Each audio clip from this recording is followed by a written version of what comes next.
بسم اللہ الرحمن الرحیم نحمدہ ونصلی علی رسولہ الکریم اما بعد۔ طب کالج کی طرف سے ویڈیوز اور اسباق کے سلسلہ جاری ہے۔ آج کا ہمارا سبق بھی نبض کے متعلق ہے۔ نبض ایک قدرت کا وہ اشارہ ہے اور وہ راز ہے جسے صدیوں پہلے لوگوں نے دریافت کیا۔ اب دیکھیں، یہ یہاں سے یہ ہڈی ہے، یہ کلائی کی ہڈی ہے۔ اس کے نیچے ایک ہلکا سا کھڑا ہے، یہ نیچی جگہ، یہاں پہلی انگلی رکھتے ہیں ایسے، یہ شہادت کی انگلی، یہ دوسری، یہ تیسری، ایسے۔ اب اس میں ان لوگوں نے کیسے محسوس کیا؟ کوئی الہامی بات تھی یا ان کے تجربات تھے؟ یہ کوئی ضروری نہیں ہے کہ صرف کلائی کی نبض دیکھی جائے، یہاں کی بھی نبض دیکھی جاتی ہے، یہاں کی بھی دیکھی جاتی ہے، پیر کی بھی دیکھی جاتی ہے، اور بہت ساری 7 مقامات ہیں جن سے آدمی نبض دیکھ سکتا ہے اور امراض کی تشخیص کر سکتا ہے۔ لیکن کلائی کی جو یہ نبض ہے، اس میں آسانی سے انسان ایک تو دیکھ سکتا ہے، مریض کے لیے بھی آسانی ہوتی ہے، معالج کے لیے بھی آسانی ہوتی ہے، اور بالفرض اگر کوئی خاتون خانہ ہے، کوئی باپردہ خاتون آ گئی ہے، ان کا ہاتھ اتنے یہاں سے پکڑنا آسان ہے، کجا کے یہاں دیکھے، یہاں آ کے دیکھے، وغیرہ وغیرہ۔ خیر، یہ تو ہمارے اپنے تہذیبی معاملات ہیں کہ عورت کا چہرہ دیکھنا نہ دیکھنا، وہ ہاتھ پکڑنا نہ پکڑنا، ہر ایک کی اپنی اپنی تہذیبی روایات ہوتی ہیں۔ ہم نے بتایا تھا کہ جسم انسانی میں 3 بنیادی چیز سے کام کر رہے ہیں۔ ویسے تو نبض کی 100 سے بھی زائد اقسام بیان کی ہیں۔ میرے پاس حکیم غلام نبی خان کی ایک کتاب تھی، اسرار النبض، بہت پرانی تھی۔ اس میں تقریباً 110 نبضوں کا ذکر تھا۔ اسے سمجھنا ہی بس تریاق بنانے کے قابل بنانا، یعنی یوں سمجھے کہ ایک آدمی تریاق تیار کرے اور ایک آدمی نبض کو سمجھے، تریاق بن جائے گا، وہ نبض نہیں سمجھ میں آئے گی۔ 110 کو کون یاد رکھے؟ اللہ غنی کی رحمت فرمائے، صابر ملتانی نے اس کو نچوڑا، پھر نچوڑا، پھر نچوڑا، عرق در عرق، عرق در عرق، یعنی اس سے 1 آتشا، 2 آتشا، 6 آتشا، 4 آتشا، 5 آتشا، 6 آتشا، یعنی 6 اس میں اس سے مقید کر دیا۔ اب یہ سید نعمت علی صاحب گجرانوالہ والے، انہوں نے ان کو ڈیفائن کیا، اور انہی کی پیروی میں ہم آپ کو بتا رہے ہیں کہ دیکھیں، یا تو جسم میں نبض میں پانی ہوگا، پانی کو چھو سکتے ہیں، پتہ چل جائے گا، یا اس میں ہوا ہوگی، ہوا کا بھی پتہ چل جاتا ہے کہ ہوا بھری ہو، اور اگر ان دونوں میں سے کچھ نہیں ہے تو حرارت بچتی ہے۔ تو ہم نے پانی والی اس کا بتا دیا، اب ہم ہوا والی اس کا بتائیں گے۔ دیکھیں، جو پانی ہے اس کا جو انتصاب ہے وہ دماغ کی طرف ہے، بلغم کی طرف ہے، رطوبات کی طرف ہے۔ اب ہوا عضلات کی ہے، مسکولر جو نظام ہے اس کی پیداوار ہے۔ بغیر ہوا کے انسان زندہ نہیں رہ سکتا۔ قدرت کا یہ عمل ہے کہ جہاں گرمی ہوگی وہاں ہوا پیدا ہوگی، یعنی میرا خیال ہے کہ یہ 2006-07 کی بات ہے، نوکری کے سلسلے میں مجھے خیبر پختونخوا، اس وقت یہ صوبہ سرحد تھا، ہمیں وہاں ایک تحصیل ہے ضلع کرک کی، تخت نصرتی، وہاں ہمارا کیمپ تھا۔ عصر کے بعد گرمیوں میں اکثر طوفان اٹھتا تھا، بہت تیز ہوا چلتی تھی، ادھر ادھر کچھ چیز دکھائی نہیں دیتا، دور دور تک ریت ہی ریت اڑتا تھا۔ وہ کوئی گھنٹہ 2 گھنٹے کے لیے چلتی تھی، اللہ ماشاء اللہ کسی دن نہ۔ اس کا سبب یہ تھا کہ وہاں صحرا میں ریت ہے، پہاڑ ہیں اور پتھریلی زمین ہے، اور یہ جو سینڈ جسے بولتے ہیں یہ بہت زیادہ ہے۔ وہ سارے دن جب سورج سے تپتا تو ہوا گرم ہو کر اوپر چڑھتی، اور نیچے جو ٹھنڈی ہوا ہے وہ نیچے کی طرف، اس ادھیڑ بن کو طوفان کے نام سے کہتے تھے یا ہوا کا چلنا کہتے تھے۔ جب کوئی بھی چیز گرم ہوتی ہے وہ اوپر کی طرف چلتی ہے۔ آپ پانی کے نیچے آگ لگا دیں، بھاپ بن کر اس کا دھواں بنتا ہے، وہ اڑنا شروع ہو جائے گا۔ ایک تو ہوا کی صورت یہ ہے۔ دوسری ہوا کی صورت یہ ہے کہ کسی جگہ پر تعفن پیدا ہو جائے، سڑان پیدا ہو جائے۔ مثلا کھانا ہے، اسے بر وقت کھا لیں گے وہ آپ کے لیے نعمت ہے، اگر اسے رکھ دیں گے تو اس میں بو مارنا شروع ہو جائے گی، پھر آہستہ آہستہ اس میں بو مارے گی، اس کا ذائقہ خراب ہوگا، اس کی لذت خراب ہوگی۔ پھر ایک وقت آئے گا جب وہ خاص ایک سٹیج پر پہنچے گا تو اس میں کیڑے پیدا ہونا شروع ہو جائیں گے۔ یہی کچھ انسان کے اندر ہے، جو کائنات کے اندر چل رہا ہے نا، یہی انسان کے اندر چل رہا ہے۔ انسان کو شخص اصغر اور کائنات کو شخص اکبر کہا گیا ہے۔ جو قوانین کائنات میں ہیں وہی انسان کے اندر ہیں، جو انہیں سمجھ لے گا وہ معالج ہے۔ اب ہم نے نبض سمجھنی ہے۔ نبض کو ہم کیسے سمجھیں گے کہ حکیم صاحب نے لکھا تھا کہ پانی ہوگا جو ہم اعصابی کے سمن میں پہلے بتا چکے ہیں۔ دوسرا ہے ہوا والی نبض کا پہلا دور۔ اگر ہوا کا تعلق پانی سے ہو تو اس نبض کا احساس شہادت کی انگلی کے ساتھ والی انگلی تک ہوگا، اور مقام کے لحاظ سے 2 انگلیوں تک محسوس ہوگی۔ اب میں آپ کو ایک نکتے کی بات بتاؤں۔ نبض ہو، نسخے ہوں، فوائد ہوں، اثرات ہوں یا مزاج ہو، اس میں ہر ایک کی اپنی اپنی فکر ہوتی ہے، اپنا اپنا تجزیہ ہوتا ہے، اپنا اپنا نقطہ نگاہ ہوتا ہے، اور ہر آدمی کا نقطہ نظر جدا گانا ہوتا ہے۔ ایک استاد، میں آپ کو جو چیز بتا رہا ہوں، آپ جب وہ چیز کریں گے بیائی نہیں ایسی نہیں ہوگی، اس میں فرق آ جائے گا۔ یا آپ کھانا پکا کے دیکھ لیں، وہی بورچی یا وہی گھر میں خاتون کھانا جو آپ کا کھانا تیار کرتی ہیں، جب ایک دفعہ پکائیں گی اس کا ذائقہ کچھ اور ہوگا، دوسری دفعہ پکائیں گی، یعنی وہ ایک روٹین نہیں رہتی۔ اب حکما حضرات جانتے ہیں کہ جب آپ کوئی صفوف بناتے ہیں، آپ کوئی شربت بناتے ہیں، آپ کوئی معجون بناتے ہیں، تو اس کے رنگ میں اور اس کے قوام میں اور اس کی دیگر حیتوں میں فرق ہوتا ہے، ایک جیسی نہیں ہوتی۔ یہ جو بازاری ہوتی ہے نا، ان کے پیمانے ہوتے ہیں، بڑی عرق ریزی سے وہ پیمانے تیار کیے جاتے ہیں، چھوٹی چھوٹی سی پیمائشوں پر وہ چیزیں ڈالی جاتی ہیں، پھر وہ چیز تیار ہوتی ہے جسے کوالٹی کہتے ہیں۔ جو پانی کا جو احساس ہے ہوا کے ساتھ، جب ہوا پانی کے ساتھ ملے گی تو اس کو بھی ایک حرکت ہوگی، اور ہوا کے ساتھ پانی اڑنا شروع ہو جائے گا، ہوا کے ساتھ پانی اڑنا شروع ہو جائے گا۔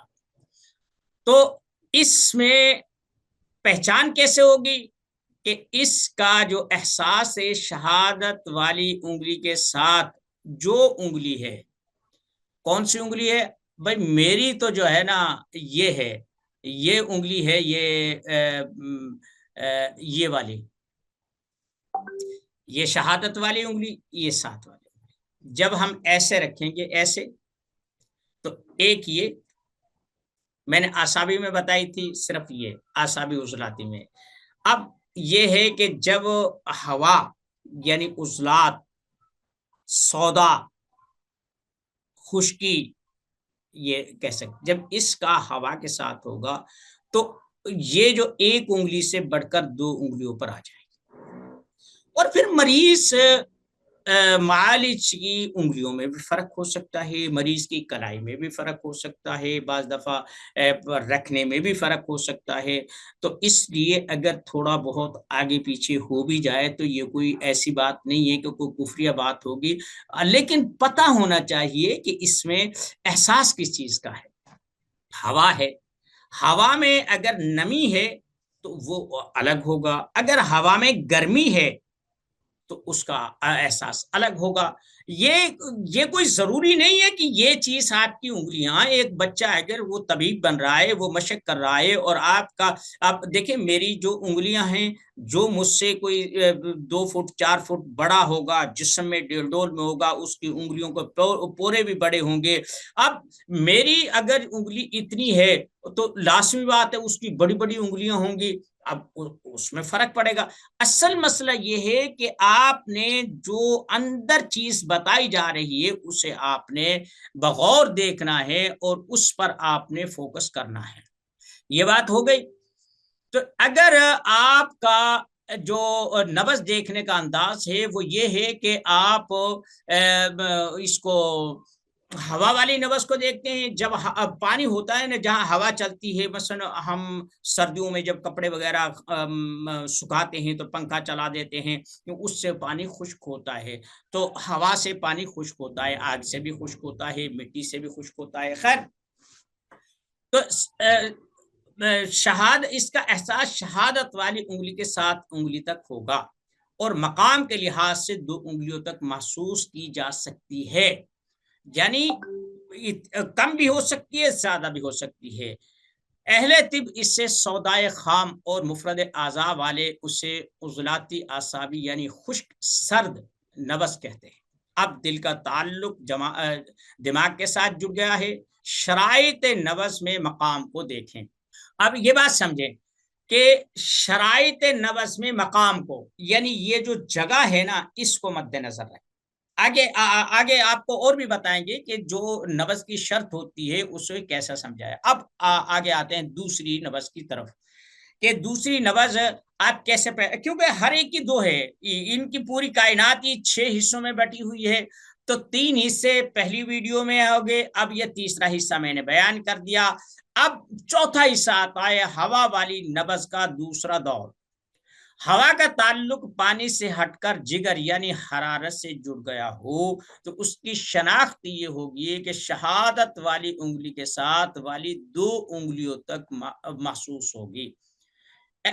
اب یہ چیز آپ سمجھیں، اگر پانی جو ہوا ہے وہ ایک ہی ہے، ہوا ہے وہ ایک ہی ہے، لیکن جب وہ ٹھنڈی ہوتی ہے تو نیچے بیٹھتی ہے، اور جب وہ گرم ہوتی ہے تو اوپر اٹھتی ہے۔ پہلے جب ہوا پانی کے ساتھ تھی تو اس کا پھیلاؤ یا اس کا بہاؤ کم تھا، 2 انگلیوں تک تھا۔ اب وہ اس کا تعلق، یعنی یہ دیکھیں میں آپ کو بتاؤں، اس دن بھی میں نے بتایا تھا، یہ میرا دماغ ہے، آپ کا بھی دماغ ہے، یہ میرا دایاں ہاتھ ہے، اس طرف جگر ہے، یہ میرا بایاں ہاتھ ہے، اس طرف۔ اب اس میں نے بتایا تھا اگر اعصابی نبض دیکھنی ہو، اگر اس طرف رخ آ گیا تو اسے کہیں گے عضلاتی، اعصابی عضلاتی، اس طرف ہو گیا تو اسے کہیں گے اعصابی عودے۔ آج ہمارا جو موضوع ہے وہ دوسرا نبض ہے، یہ جو غدود ہیں، وہ جو عضلات ہیں، یہ بائیں طرف یہ۔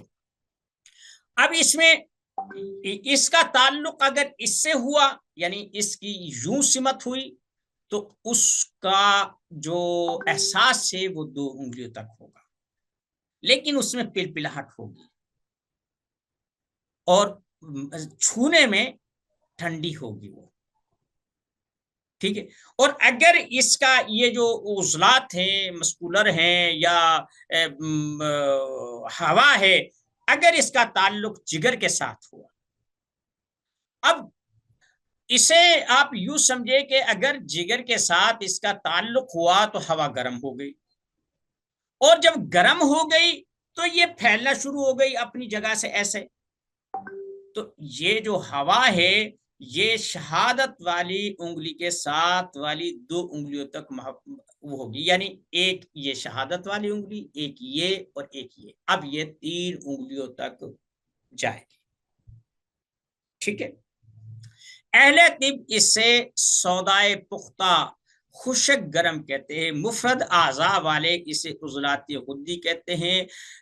اسے شرائط چوٹ کے تحت دیکھیں، یعنی جو قرا ہوتا ہے ایسے، یعنی جو ٹھوک ہوتی ہے، جیسے گھنٹی کو کھڑکاتے ہیں نا، کوئی بھی چیز جب آپ بجا کر دیکھتے ہیں تو اس میں جو چیز دیکھی جاتی ہے وہ یہ ہے کہ آپ نے جو معاملہ کیا ہے یا جو آپ نبض دیکھ رہے ہیں اس کی ٹھوکر کیسی ہے. جو یہ ہوا جب پانی کے ساتھ آئی اس کی ٹھوکر کچھ کمزور تھی، دبانے سے دبتی تھی، کچھ پلپلاہٹ بھی آپ محسوس کر سکتے، کیونکہ پانی ہے نا، پانی اگر ہوا کے ساتھ مل بھی جائے پھر بھی اس کا سیلان، اس کو پلپلا پن نہیں جاتا. لیکن اگر ہوا گرمی سے مل گئی تو اب اس میں وہ پلپلاہٹ نہیں ہوگی، اب اس میں کچھ سختی آ جائے گی، اور اس کا جو حجم ہے یا اس کی طوالت جو ہے وہ 1، 2 اور ان 3 انگلیوں تک محسوس کی جا سکتی ہے. اب بات سمجھیے، یہ کوئی لازمی نہیں ہے کہ آپ اس کو بیماری سمجھیں. دیکھیں جب ہم کوئی چیز کھاتے ہیں، کوئی غذا ہے، کوئی خوراک ہے، مختلف پروسیس سے وہ گزرتی ہے، اس میں مختلف درجات ہوتے ہیں. جب آدمی منہ سے کھاتا ہے تو اس میں جو انزائم ہوتے ہیں، جو تھوک کے ذریعے سے جو ایلیمنٹس سے، یا یوں سمجھے کہ جو رطوبات اس کے اندر شامل ہوتی ہیں وہ ہمارے ہاضمے کے لیے ازحد لازمی ہوتی ہیں. اس یہ جو تھوک ہوتا ہے نا، جو لعاب ہوتا ہے، جو رالیں ہوتی ہیں جن سے یہ ہمارا کھانا تر ہوتا ہے، یہ دلیہ نما بن جاتا ہے، یہ ہمیں صحت مند بھی رکھتے ہیں، غذا کے ہضم ہونے میں بھی مدد کرتے ہیں، اس غذا کو دانتوں میں پیسنے میں بھی مدد کرتے ہیں، اور پھر جب یہ جاتا ہے تو پھر جہاں سے ہی اس کا ہضم شروع ہو جاتا ہے، یہ حدود اپنا، یہ مری جو ہے یا اپنا یہ یہاں سے یہ ساری چیزیں. لیکن قدرت کا ایک نظام ہے، یہاں ناانصافی نہیں ہوتی، یا یہ کوئی آج کا قانون تو ہے نہیں کہ غریب کے لیے تو قانون ہے، امیر کے لیے کچھ بھی نہیں ہے. نہیں، یہ قدرت کی تقسیم ہے. جو بھی خوراک ہم کھائیں گے وہ پہلے معدہ میں جائے گی، پھر وہ پروسیس میں ہوگی.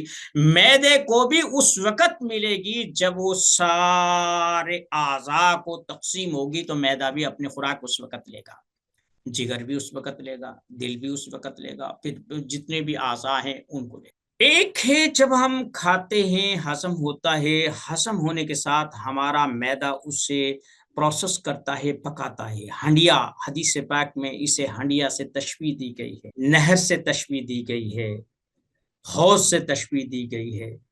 تو جب ہنڈیا پکتی ہے نا تو اس سے کچھ خوشبوئیں بھی اڑتی ہیں، اس سے بھاپ بھی نکلتی ہے. وہ کچھ چیزیں ایسی ہوتی ہیں جو پہلے ہنڈیا میں ڈالنے سے پہلے وہ باہم ملی ہوتی ہیں، پکتے پکتے پھر وہ علیحدہ ہو جاتی ہیں. جو سخت قسم کے اجزاء ہوتے ہیں وہ نرما جاتے ہیں. یہ ایسا ہوتا ہے.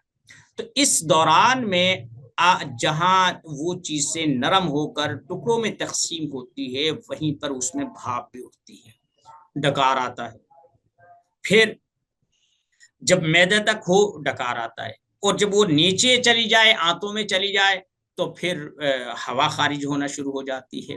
یہ صحت مندی کی علامت ہوتی ہے کہ کھانے کے بعد ڈکار بھی آ جائے اور ہوا بھی خارج ہو جائے. یہ ایسا ہی ہے کہ جیسے اب پیچیدگی میں کیسے کیا سمجھا، ہاں جیسے پائپ ہے، اب اس میں پانی آ رہا ہے کبھی کبھی وہاں سے کوئی بلبلا پانی کا وہ آتا ہے، وہ پائپ کے ساتھ ساتھ ساتھ ساتھ جاتا ہے، جیسے جیسے وہ پانی جاتا ہے وہ بلبلا بھی خارج ہو جاتا ہے۔ اگر وہ بلبلا یا وہ پانی میں جو ہوا شامل ہے، جو بلبلے کی صورت میں ہے، وہ زیادہ مقدار میں ہو اور آگے نکلنے کی گنجائش نہ ہو، تو پھر پانی پیچھے سے آنا بند ہو جاتا ہے، آگے بھی جانا بند۔ کیوں کہ بھائی اسے نکلنے کی جگہ ہی نہیں۔ یہی ہمارے وجود کے ساتھ ہوتا ہے، جب آدمی صحت مند ہوتا ہے اس سے ڈکار بھی آتے ہیں اور ہوا بھی خارج۔ اگر یہ چیز نہ ہو، اور یہ پکی بات ہے کہ ہاضمے کے ساتھ ڈکار بھی آنا، اور اس نے، کیونکہ یہ ایک فطرت کا ایک عمل ہے، جب کوئی ہنڈیا پکتی ہے تو اس میں بھاپ ہوتے ہی ہوتے، جب بھاپ اڑتے ہیں ڈکار آتی ہے، اور جب نیچے ہاضمے کے ساتھ جاتا ہے، آنتوں کے سپرد ہو جاتا ہے کھانا، 6 گھنٹے لگتے ہیں کھانے میں، تو پھر ہوا بن کر وہ سرنا شروع ہو جاتی ہے۔ تو اس کا مطلب ہے کہ چیزیں کام کر رہی ہیں۔ یعنی جب آپ کسی بھی چیز کو پکائیں گے جس میں کثافت ہوگی، جب اس میں سیک دیں گے تو اس میں بھاپ نکلے گا، گیس نکلے گا، اور اگر اس میں گیس نہیں بنتا تو وہ کھانا ہضم نہیں ہوگا۔ یہ خاصیت ہے کھانے کی کہ اس سے یہ دونوں چیزیں پیدا ہوتی ہیں، اس کے بغیر کھانا ہضم نہیں ہوتا۔ یہ الگ بات ہے، کچھ بھاری ڈکاریں آتی ہیں، کچھ کو محسوس ہی نہیں ہوتا کہ یہ چیزیں خارج ہو رہی ہیں۔ یہ چیزیں آپ نے سمجھنی ہے۔ آج ہم نے ہوا کی بات بتائی کہ اگر ہوا کا تعلق پانی سے ہو جائے تو اس میں پلپلاہٹ کے ساتھ نرمی ہوگی، اور نرمی کے ساتھ اس میں ٹھنڈک محسوس ہوگی، اور 2 انگلیوں پر وہ محسوس ہوگی۔ اگر ہوا سیک کے ساتھ، گرمی کے ساتھ، یعنی جگر کے ساتھ اس کا تعلق ہو جائے، عضلاتی غدی ہو جائے، تو وہ پھر اس سے پلپلاہٹ ہٹ کر اس میں سختی آنا شروع ہو جاتی ہے، ہوا انگلیوں کو ایسے دھکیلتی ہے تو اس میں وہ آنا شروع ہو جاتی ہے۔ بس یہ کچھ چیزیں دیکھیں، یاد رکھے، کوئی حکمت کی کتاب، کوئی عملیات کی کتاب، کسی فلسفے تھیوری کی کتاب، کسی بھی اس کی کتاب، کوئی بھی پریکٹیکل کتنا بھی بڑا ہو، وہ طب کا ہو، وہ میڈیکل کا ہو، وہ کسی عام شعبہ زندگی سے تعلق رکھتا ہو، اس میں جو چیز لکھی جاتی ہے یا بتانے والا بتاتا ہے، لکھنے والا لکھتا ہے، وہ اس کے اپنے محسوسات ہوتے ہیں۔ اب ایک آدمی ہے، وہ چیز لکھ رہا ہے، اس کے نزدیک وہ چیز اہم ہوگی جو وہ نہیں جانتا، جب اس کے معلومات میں آتے وہ تو مجھے پتہ نہیں تو کسی کو بھی پتہ نہیں، وہ اسے ہائی لائٹ کرتا ہے، اسے شاید سرخیوں کے ساتھ لکھتا ہے، اور جن لوگوں کو پتہ ہوتا ہے وہ اہم باتوں کو بھی نظر انداز کر دیتے ہیں۔ تو یہ جو کتابیں ہیں، جو یہ اسسمنٹ ہے، اور جو یہ ہم لوگ بتاتے ہیں، جو جس انداز میں میں دیکھتا ہوں، میں اگر آپ کو سمجھاؤں بھی، ممکن ہے کہ میری انگلیوں سے آپ کی انگلیاں چھوٹی ہوں، بڑی ہوں، یہ پوروں کا حجم بڑا ہو، یا جو مریض دیکھ رہے ہیں اس کی کلائی بڑی ہو، چھوٹی ہو، ٹھکنا ہو، دراز قد ہو، یہ کوئی میٹر نہیں کرتا، لیکن بہرحال ایک معیار مقرر کیا گیا ہے۔ آپ نے جو چیز دیکھنی ہے کہ یہ جو 2 انگلیاں ہیں، اگر ان کے اندر پلپلا پن بھی ہے اور کچھ سختی بھی ہے، تو پھر اس میں یہ سمجھے کہ یہ عضلاتی اعصابی ہے، اور اگر اس میں وہ 3 انگلیوں تک چلی گئی، اس کا حجم کچھ بڑا ہے لیکن اس میں سختی آ گئی ہے، پانی جیسی پلپلاہٹ نہیں ہے، تو یہ عضلاتی خودی ہو گئی۔ آپ اگر اس انداز میں اسے سمجھیں، دیکھیں، اشارہ کرنے والا اشارہ کرتا ہے۔ ایک موٹر سائیکل ہی لے لے، چھوٹی سی عام سواری، اب تو بچے اور بچیاں دونوں انہیں سڑکوں پر بھگائے پھر رہے ہیں، چلانے کا اپنا انداز۔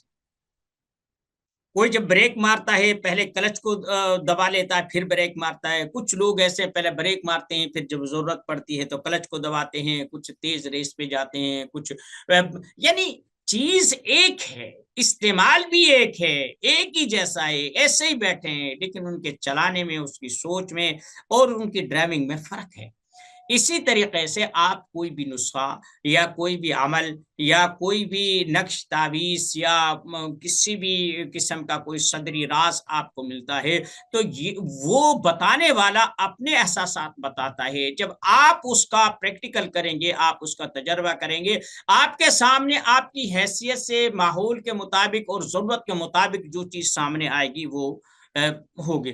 مثلا ایک آدمی نے مجھ سے پوچھا کہ یہ الٹیاں اور یہ ابقائیاں قے کیوں آتی ہیں.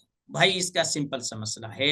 اگر یوں سمجھے کہ یہ قے آ رہی ہے، کھانے کے بعد آتی ہے تو اصلاتی ہے، بھوکے پیٹ آتی ہے غدی ہے، یعنی ایسے وہ کچھ ایسے اس کی تقسیم ہے. تو یہ چیزیں جب آپ کریں گے تو مریض کی قوت مدافعت، اس کی ضرورت، اس کا کھانا پینا، اس کا رہن سہن، یہ سب چیزیں میٹر کرتی ہیں. کسی بات کو آپ حتمی مت سمجھیں، ہاں ایک معیار سمجھیں، ایک ٹول سمجھیں، اور اس کے مطابق آپ اپنے تجربات لکھیں، انہیں پرکھیں اور ان پر آپ اپنی جو طبی زندگی ہے اس کو تجربات کی کھٹوالی میں ڈھالیں. جیسے کچھ تجات ہوتے ہیں، کبھی کچھ بن گیا، کبھی کچھ خراب ہو گیا، کبھی کچھ ہو گیا. ایسے ہی یہ عام چیز سے بھی، غذا بھی، خوراک بھی، عام نسخہ جات بھی یہی آپ کے ساتھ کریں گے. اور نبس بتانے سے نہیں آتی، دیکھنے سے آتی ہے. اب میں نے آپ کو پہلے دن بتائی تھی کہ اعصابی عضلاتی ایک اس کے نیچے ہوگی اور پھر اس کے بعد پھر یہ ہوگی. یہ میں 4 نبض میں بتا چکا ہوں. اب جو آخری جو نبض ہے جسے ہم حرارت والی نبض کہیں گے، پھر ہم کوشش کریں گے کہ یہ بتائیں کہ ان نبضوں کو دیکھ کر آپ کسی بھی آدمی کو کیا کچھ بتا سکتے ہیں، کیا کچھ ہو سکتا ہے.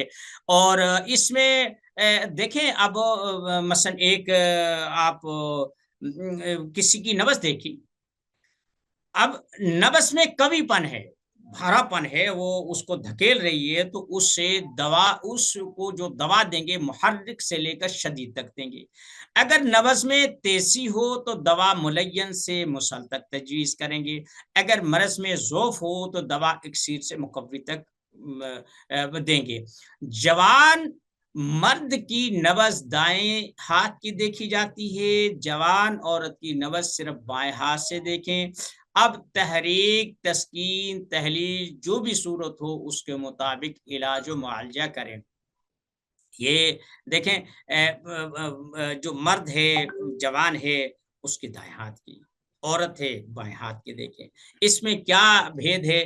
ابھی آج کا ہمارا لیکچر پورا ہوا. انشاءاللہ جیسے جیسے ضرورت پڑتی جائے گی ہم اس بارے میں آپ کو اطلاع کرتے جائیں گے.